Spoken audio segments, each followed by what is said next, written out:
Le poison coulait dans mes veines comme un serpent froid, et je sentais mon cœur s'arrêter, non pas de douleur, mais d'une rage muette qui hurlait « Comment avez-vous pu ?»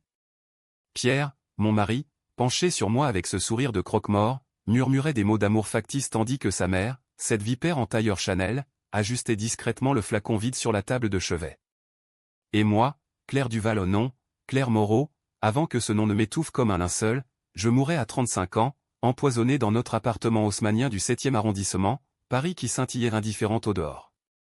Puis, le néant. Un vide absolu, sans lumière ni regret, où le temps se dissolvait comme du sucre dans l'absinthe. Et soudain, le choc, je rouvrais les yeux non dans l'au-delà, mais dans le miroir de la salle de bain de l'hôtel Ritz, le 15 juin 2015, 3 ans avant ce fatal dîner d'anniversaire. Mon reflet, 28 ans, cheveux châtains cascadant en boucles folles, yeux verts encore innocents, lèvres ourlées d'un rouge à lèvres coquelicot que j'avais choisi ce matin-là pour mon premier rendez-vous avec Pierre. Mon cœur battait la chamade, non de joie, mais d'une terreur viscérale. J'étais revenu. 37 mois avant ma mort, dans ce corps jeune, vigoureux, ignorant encore la trahison qui l'attendait. Je m'agrippais au lavabo de marbre, les jointures blanchies, tandis que les souvenirs affluaient comme un raz-de-marée. La nuit de notre mariage, en 2016, sous les lustres de cristal du Plaza Athénée, où Pierre m'avait serré contre lui en chuchotant « Tu es à moi, Claire, pour toujours ». Les promesses de voyage à Saint-Tropez, de enfants qui couraient dans les jardins du Luxembourg. Et puis, les fissures, ces absences prolongées, pour affaires, les factures de caviar et de champagne qui s'empilaient alors que mon héritage familial au ces vignobles en Bordelais légué par mon père, mort trop tôt d'un cancer fulgurant en finançait notre vie de luxe. J'avais cru à l'amour. Aveugle, stupide Claire. Mais maintenant, je savais. Le poison n'était pas un accident, comme le conclurait l'autopsie falsifiée par les Duval.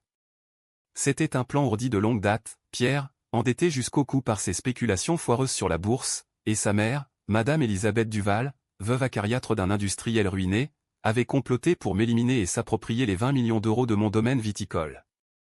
Le testament que j'avais rédigé en toute confiance, laissant tout à Pierre, en cas de décès prématuré, serait leur trophée. Il rirait en sirotant du château Margaux sur ma tombe, tandis que mon nom s'effacerait comme une tache de vin sur un tapis persan. Je me redressai, essuyant une larme qui n'était pas de tristesse, mais de fureur pure. Paris, cette ville de lumière et d'ombre, m'avait trahi une fois. Pas deux. Cette fois, ce serait leur tour. J'allais les voir supplier, ramper, et implorer un pardon que je ne leur accorderai jamais.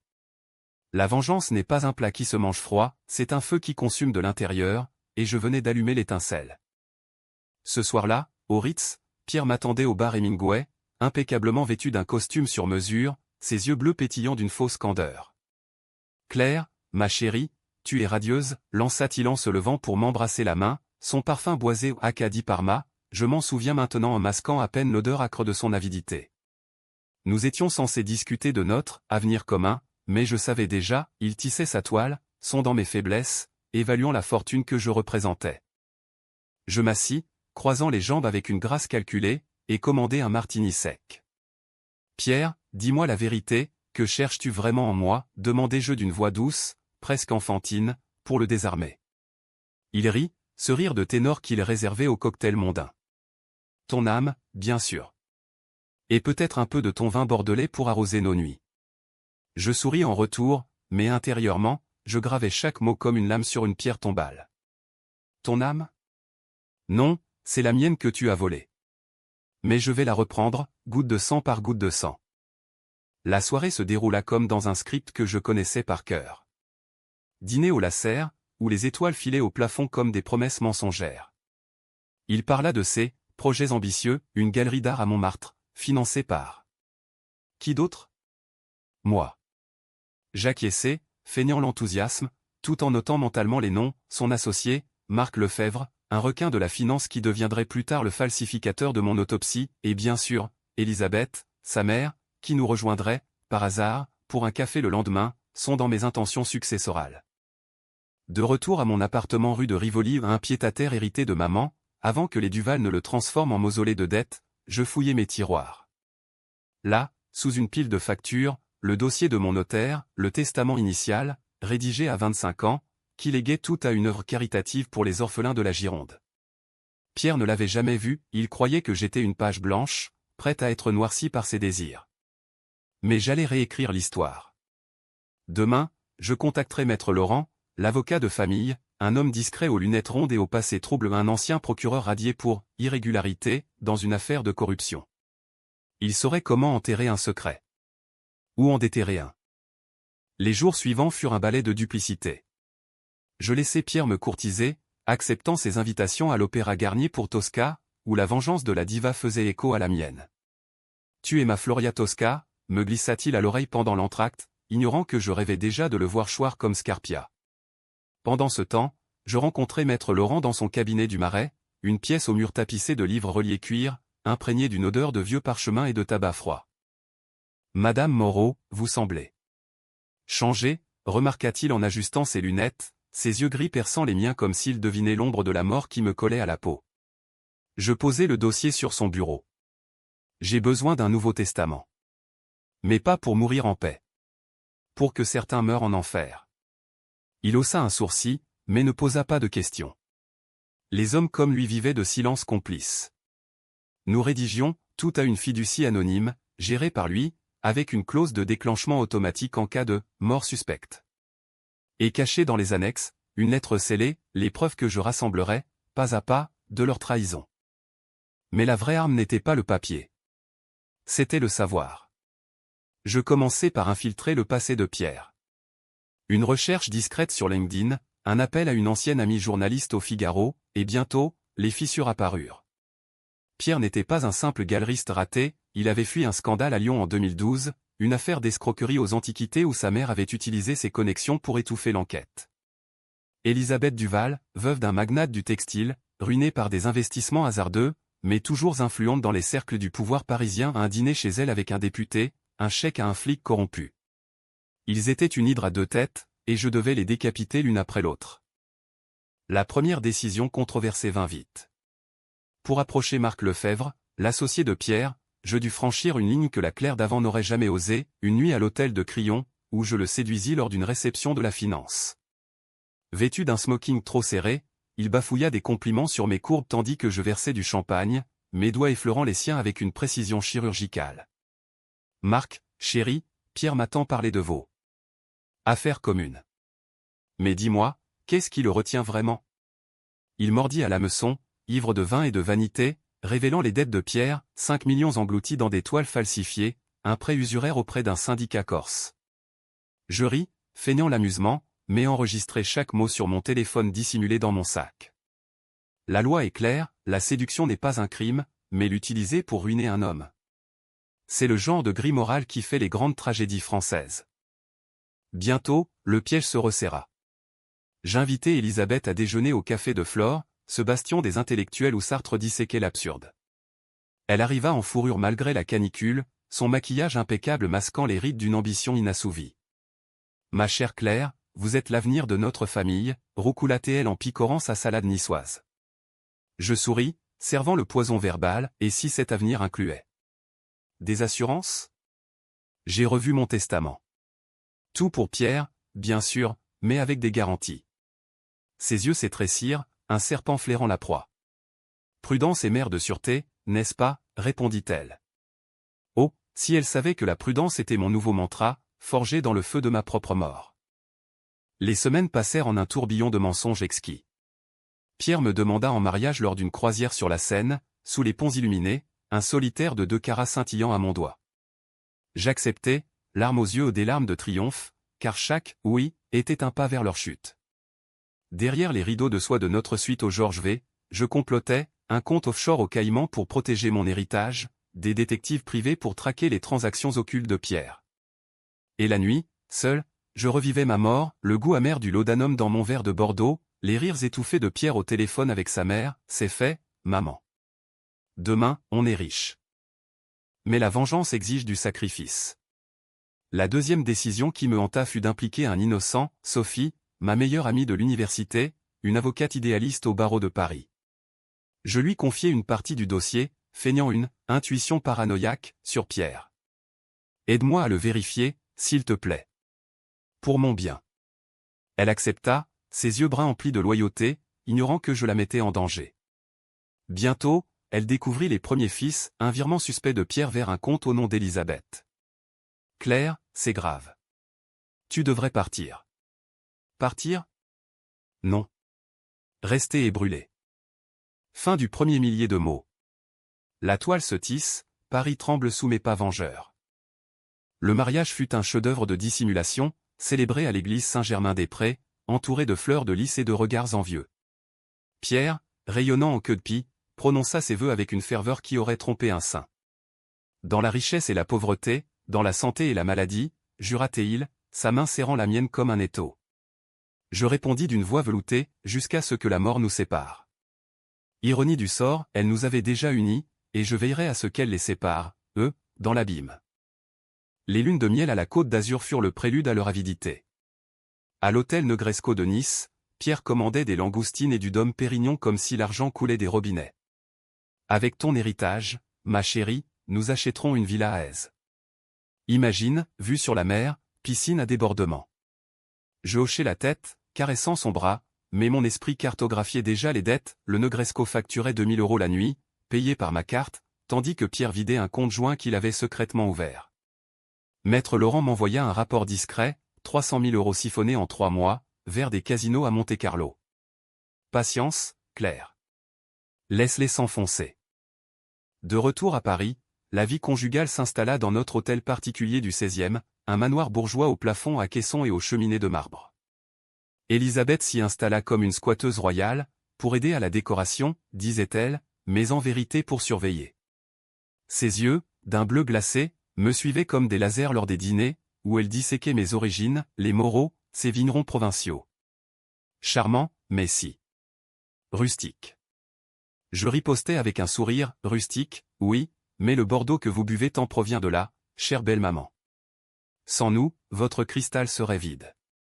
Elle pinçait les lèvres, et Pierre riait nerveusement, ignorant que j'enregistrais ses joutes sur un micro caché dans mon collier à un pendentif en forme de grappe de raisin, ironiquement offert par elle. La première fissure majeure survint en octobre 2016, lors d'une soirée au Fouquet's. Pierre, éméché par le cognac, confia à Marc Lefebvre, assis à notre table, Claire est un ange.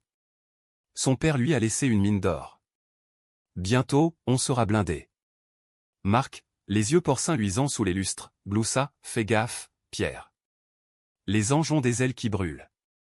Je feignis d'être au téléphone, mais mon cœur cognait. Le lendemain, je confrontai Marc seul, dans son bureau de la Défense, un cube de verre impersonnel dominant la scène. Marc, j'ai entendu. Quelles sont ces ailes qui brûlent, demandai-je, m'asseyant sur son bureau, ma jupe crayon remontant juste assez pour distraire. Il bafouilla, suant sous son col dur, rien, Claire. Juste des blagues d'homme. Mais je pressai, mes ongles vernis traçant des cercles sur sa cravate. Il craqua, Pierre avait souscrit une assurance vie sur ma tête, pour 10 millions, avec une clause de suicide. Suicide? Mon sang se glaça. Dans ma vie précédente, c'est ce qu'ils avaient fait passer, une dépression imaginaire, un saut dans la Seine après une dispute fabriquée.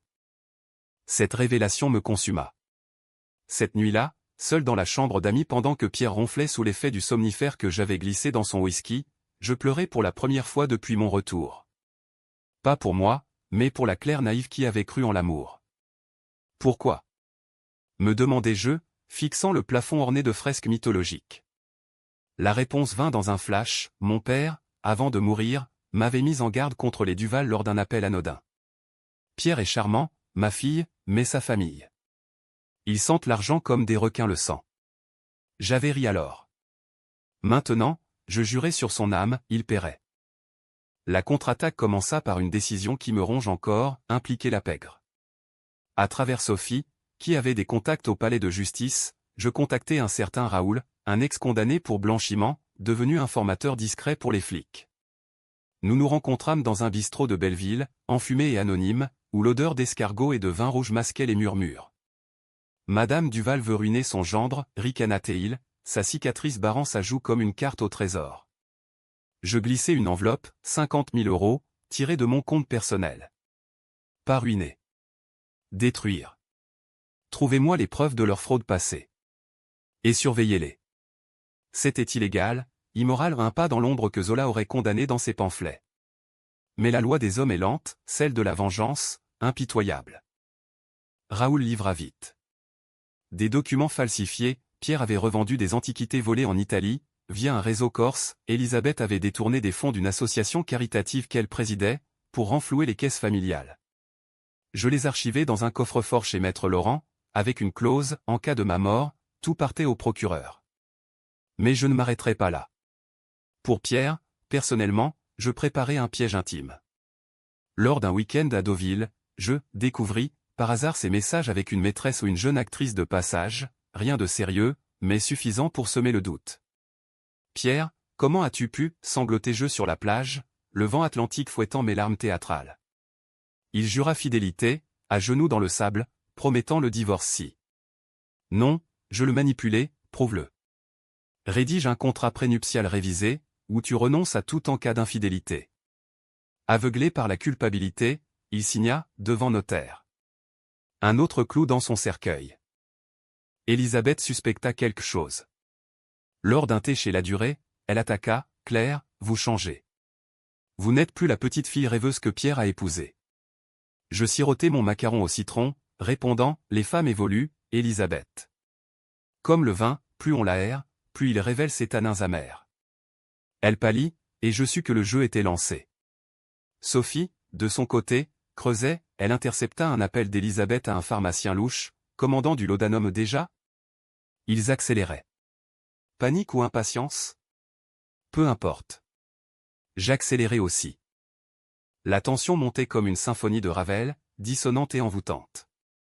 Pierre devint nerveux, buvant plus, dormant moins. Une nuit, il me confia, ma mère. Elle est toxique. Peut-être devrions-nous nous éloigner. Trop tard, pensais-je, le berçant dans mes bras. Mais intérieurement, je riais, divisé pour mieux régner. Et quand Raoul m'envoya des photos au Pierre et Marc en train de négocier avec des malfrats corses dans un bar du 18e, je sus que le nœud coulait. Pourtant, un doute me rongeait, et si je devenais pire qu'eux? Cette vengeance me transformait-elle en monstre? Sophie me le dit un soir, au téléphone, sa voix tremblante, « Claire, arrête. C'est dangereux. Pour toi, pour moi. » Je raccrochai, le cœur serré. Elle avait raison. Mais le poison de la trahison était plus fort. Paris, avec ses boulevards haussmanniens et ses secrets souterrains, m'encourageait, ici, Balzac avait écrit Le Père Goriot, où la famille dévore ses enfants. J'étais Rastignac, regardant la ville à mes pieds, prête à la conquérir par le feu. Fin du 2e millier. Les ombres s'allongent, la trahison palpite. Noël 2017 approchait, et avec lui, le premier vrai test de ma résolution. Les Duval organisaient une réception somptueuse à leur chalet de Megève, dans les Alpes françaises, où la neige tombait comme un voile de mensonge. Pierre insista, « Viens, Claire. Montre à maman que nous sommes unis. » Unis? Comme des serpents dans le même panier. J'acceptai, emportant dans mes bagages non des cadeaux, mais un enregistreur numérique et un flacon de somnifère pour les nuits où le sommeil fuyait, hanté par les visions de ma propre agonie. Le chalet était un décor wagnérien, cheminée crépitante, tapis perçant, et une vue sur les sommets enneigés qui criaient opulence. Elisabeth trônait comme une reine déchue, distribuant des sourires aigres aux invités aux banquiers, artistes fallots, et ce Marc Lefebvre, dont la bedaine tendait son pull en cachemire. « Claire, ma belle-fille, s'exclama-t-elle en m'embrassant les joues, son haleine imprégnée de gin. Vous portez du Chanel? Parfait. Pierre adore ça sur vous. Je portais du Chanel, oui, mais acheté avec mon propre argent à un tailleur rouge sang, symbole de la révolution à venir. La soirée dégénéra en confidence arrosée de gluant. Autour de la table massive en chêne, Pierre raconta des anecdotes sur son « enfance difficile », omettant bien sur les villas en Toscane financées par des prêts usuraires. Marc, éméché, laissa échapper, si Pierre hérite de ses vignobles, on relance la galerie en grand. Les mots flottèrent, et Elisabeth toussa pour couvrir. Mais j'avais entendu. Plus tard, seul avec Pierre dans notre chambre aux poutres apparentes, je le confrontai doucement, « Hérite? De quoi parles-tu, chérie ?» Il balaya d'un geste, « Rien, un délire d'ivrogne. Pense à notre futur, à nos enfants. » Enfants. Dans ma vie passée, j'en avais rêvé jusqu'au jour où le test de grossesse positif falsifié par eux pour me piéger dans le mariage s'était révélé un mensonge cruel. Cette nuit-là, incapable de dormir, je sortis dans la neige, Les flocons collants à mes bottes Louboutin. Le froid mordait, purificateur. Suis-je allé trop loin? Me demandais-je, le souffle formant des nuages blancs. La vengeance me consumait, j'avais déjà ruiné un petit créancier de pierre en fuyant ses factures via Raoul, laissant un artisan lyonnais au bord de la faillite. Était-ce justice, ou sadisme? Balzac l'aurait compris, dans la comédie humaine, l'ambition est un poison lent. Mais Zola, avec son naturalisme cru, m'aurait jugé, une femme brisée par la société patriarcale, ripostant par la violence. Le lendemain, le doute s'incarna en Sophie. Elle débarqua à l'improviste, prétextant un week-end ski, mais ses yeux sombres trahissaient l'inquiétude. Dans un café isolé de Megève, entouré de chalets en bois, elle posa sa main sur la mienne. « Claire, j'ai vu les rapports de Raoul. C'est de la criminalité. Si tu continues, tu finiras en tôle avec eux. » Je retirai ma main, le cœur pincé. Sophie était mon ancre, la sœur que je n'avais pas eue. C'est pour les protéger, toi et moi, mentis-je. Ils m'ont tué, Sophie. Pas au figuré. Elle pâlit, croyant à une métaphore. Si elle savait la vérité, ce corps qui n'était plus tout à fait le mien, habité par un fantôme vengeur. Elle insista, laisse la justice faire. J'ai des amis au parquet. Justice? En France, où les riches achètent leur impunité comme un croissant chez Pierre Hermé? Non. Ma justice serait personnelle, impitoyable. Pourtant, son appel au raisonnement sema une graine. Je décidai un moratoire, une semaine sans action, pour observer.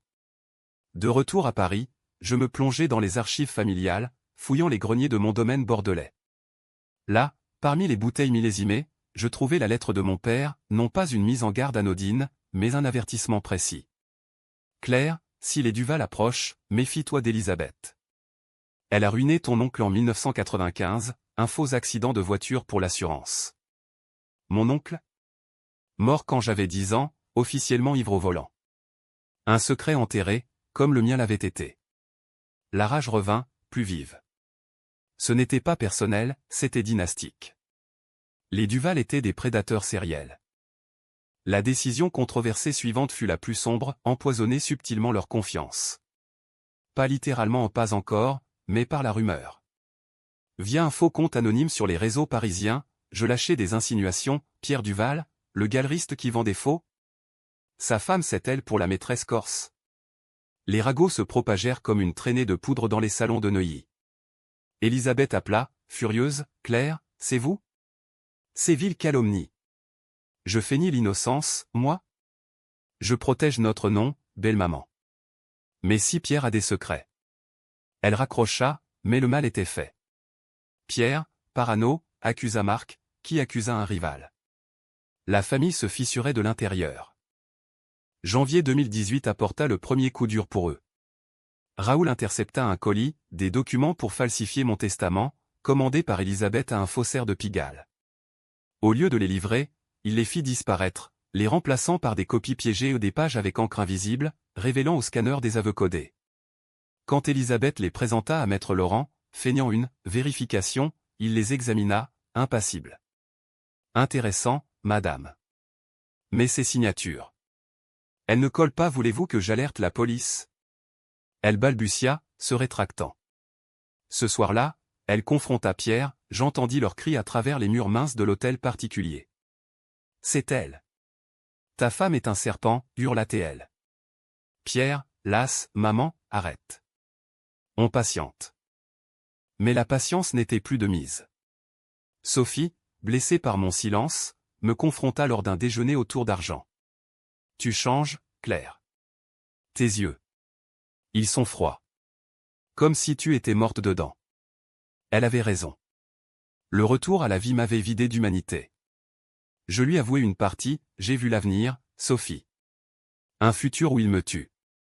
Je ne les laisserai pas, elle rit nerveusement, pensant à une crise.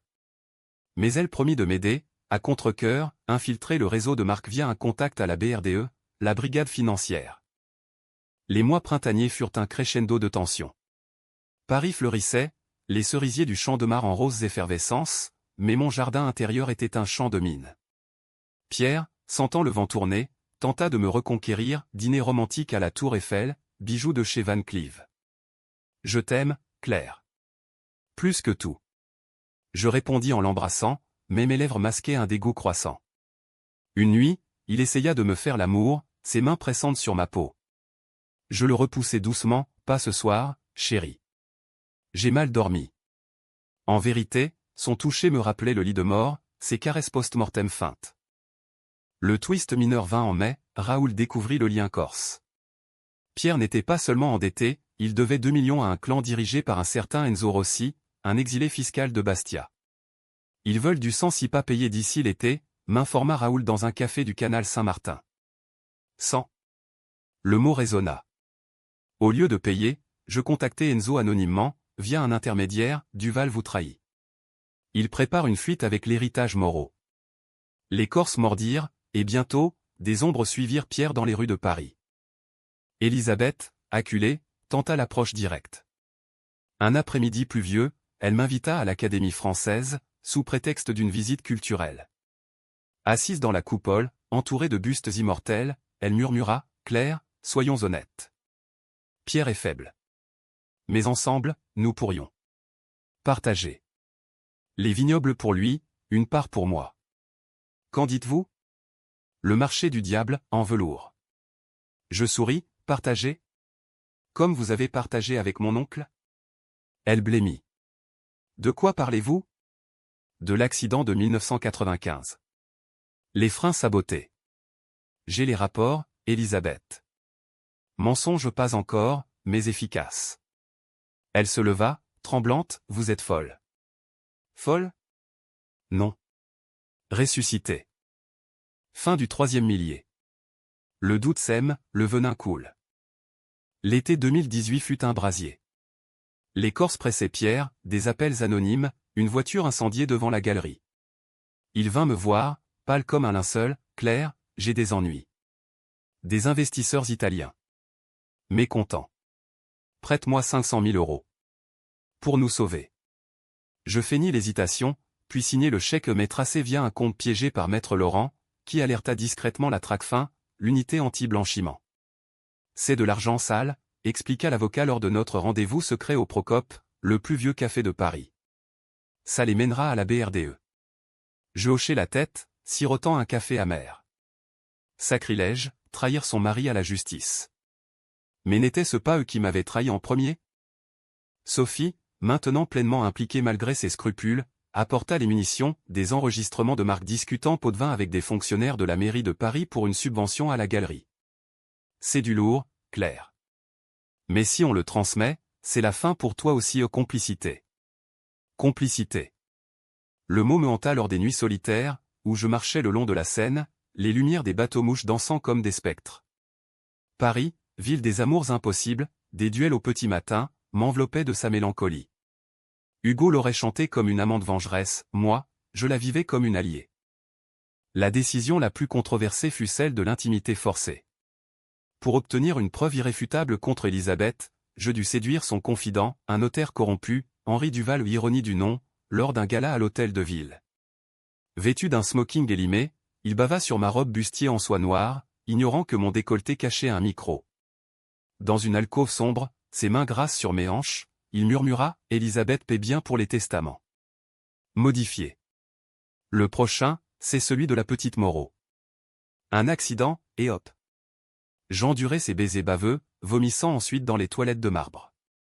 Zola aurait appelé ça du réalisme brutal, moi, de la survie. Les preuves s'amoncelaient comme des feuilles mortes dans le jardin des Tuileries. Je les confiai à Maître Laurent, qui prépara le coup fatal, un testament codicile, activé par ma mort, léguant tout à une fondation anticorruption, avec copie aux médias. Mais le vrai twist se profila en septembre, Pierre, désespéré, confia à Marc son plan B et me poussait au suicide, comme pour mon oncle. Un motif, dépression postpartum. On falsifie un journal intime. Enregistré par Raoul, planqué dans la voiture de Marc. J'avais la bombe. Pourtant, la tension personnelle culmina lors d'une dispute explosive. À la maison, sous les yeux d'Elisabeth, Pierre m'accusa, « Tu changes, Claire. Tes sorties mystérieuses, tes appels secrets. Qui es-tu vraiment ?» Je ripostai, voix tremblante de rage contenue, « Qui suis-je ? La femme que tu as épousée pour mon argent. » La femme que tu plans pour tuer. Silence. Elisabeth intervint, calmez-vous. Claire, vous divaguez. Mais Pierre, blême, balbutia, qu'est-ce que tu sais? Je sortis, claquant la porte, courant sous la pluie vers le pont des Arts. Là, les cadenas d'amour rouillés me narguaient. J'en arrachai un au hasard, le jetant dans la Seine. Pas d'amour. Seulement justice. Sophie me trouva effondré sur un banc, trempé. C'est fini, Claire. Transmettons tout à la police. Elle avait raison. Le lendemain, nous déposâmes un dossier anonyme au parquet, preuve de fraude, chantage, tentative d'assurance vie frauduleuse. La machine se mit en branle. Des perquisitions, la galerie de Pierre fouillée, ses faux saisis. Marc arrêté pour corruption, hurlant des noms dans les couloirs du quai des Orfèvres. Elisabeth contre-attaqua, bien sûr. Elle m'appela, voix suave, Claire, chérie, ces absurdités. Retirons la plainte. Pour la famille. Famille? Je ris, un rire de gorgone, il n'y en a plus. Pierre, libéré sous caution, tenta le dialogue, Fleur, lettre larmoyante. Je t'aime encore. C'était maman. Mensonge. Mais je le laissais mijoter, le regardant s'effondrer, appel des Corses, dette qui gonflait comme une marée.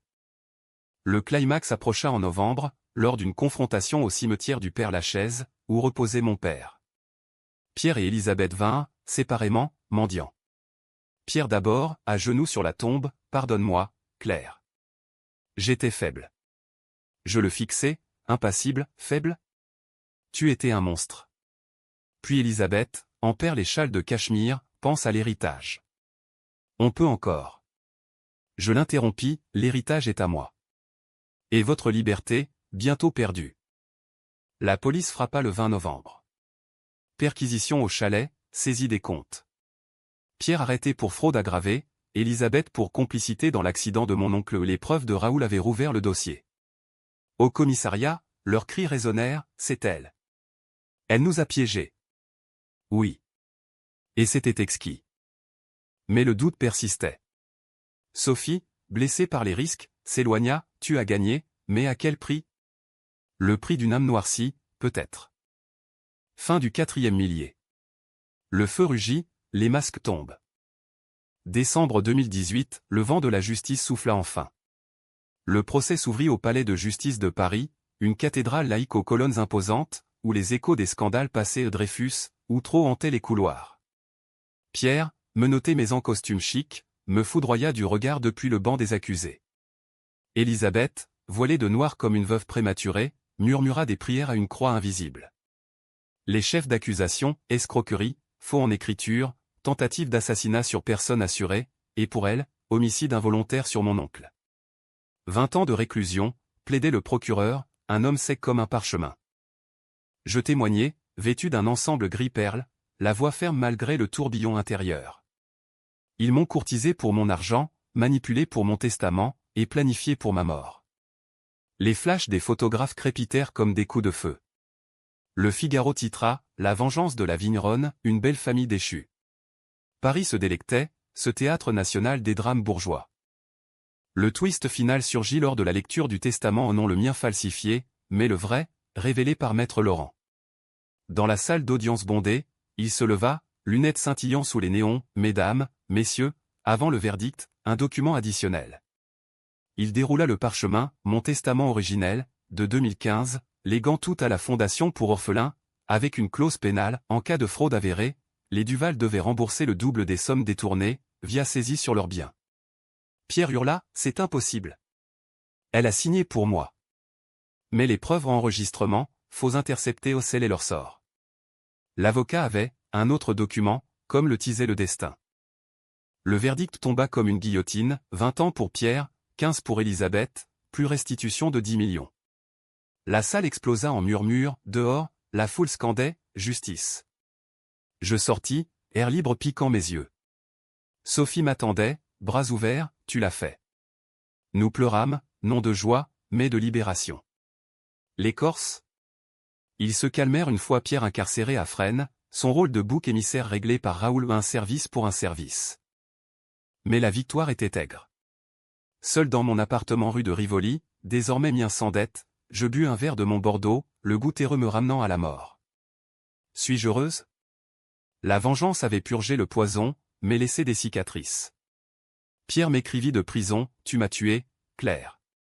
Mais je t'aimais, à ma façon. Je brûlais la lettre dans la cheminée, les flammes dansant comme des démons. Le printemps 2019 apporta la renaissance. Je vendis la galerie de Pierre Ironie, la transformant en centre d'art pour jeunes talents issus de milieux modestes. Les vignobles fleurirent sous une nouvelle direction, une œnologue bordelaise, farouche et talentueuse. Sophie et moi voyageâmes, Provence, puis Italie, lavant les ombres dans le soleil. Tu es libre, Claire, dit-elle un soir à Florence, sous le pont de Vecchio. Libre, oui. Mais marqué. Le dernier août, un an plus tard, en 2020, une lettre de Pierre, libérée sous condition pour bonne conduite la loi française, si clémente. Je sais qui tu es vraiment. Celle qui est revenue. Comment? Mon sang se glaça. Avait-il deviné? Un délire de tôlard, ou une vérité qui le rongerait jusqu'à la folie? Je ne répondis pas. Au lieu, je partis pour Bordeaux, plantant de nouveaux cèpes dans la terre fertile. La vie, comme le vin, se bonifie avec le temps. Et la mienne, enfin, respirait. Épilogue, Paris, 2025. Je marche sur les quais, une femme de 40 ans, yeux verts apaisés. Les Duval pourrissent en oubli Pierre, alcoolique brisé, Elisabeth, morte en cellule d'un cancer foudroyant. Justice poétique. Et moi? J'écris ces lignes, non pour absoudre, mais pour exorciser. La trahison m'a tué une fois. La vengeance m'a ressuscité. Fin. Ou plutôt, début.